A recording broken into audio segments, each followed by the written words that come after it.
So I found a very interesting tie between Moria, Kaido, and Big Mom.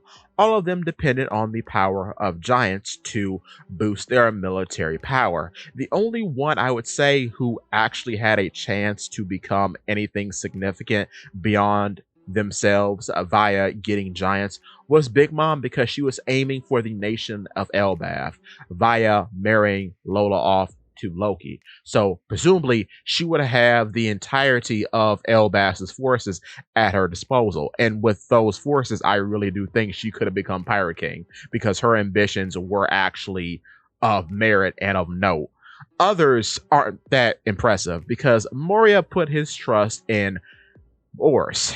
Ors is very, very powerful. Much like Ryuma, he was given a shadow that really betrays how his body worked in life and made him phenomenally fast.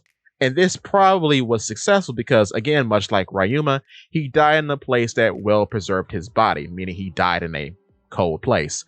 So, yeah, that's why his body was well preserved. And he was a very powerful zombie on top of being a legendary figure in the One Piece world.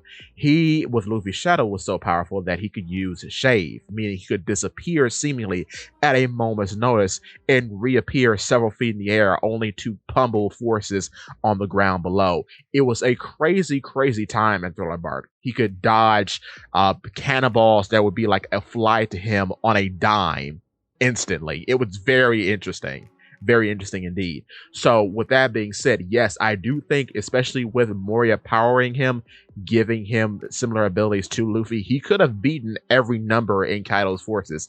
Could he beat Kaido himself? No, obviously not.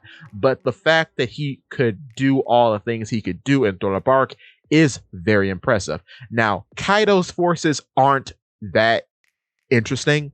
The numbers are just lumbering oafs who are very good for crowd control, but they are powerful. And I will say the difference between Kaido and Moria. Ors is the real McCoy. He is a real ancient giant. So Moria does care about quality over quantity. However, much like with the rest of Kaido's forces, Kaido just cares about quantity over quality most of the time because we know that the ancient giants he has at his disposal are all freaks created by Vegapunk, so they aren't even real ancient giants, which may or may not be the reason why they aren't as effective as they could be in combat. But with that being said, give me your thoughts and tell your friends about Paula Pete Works It.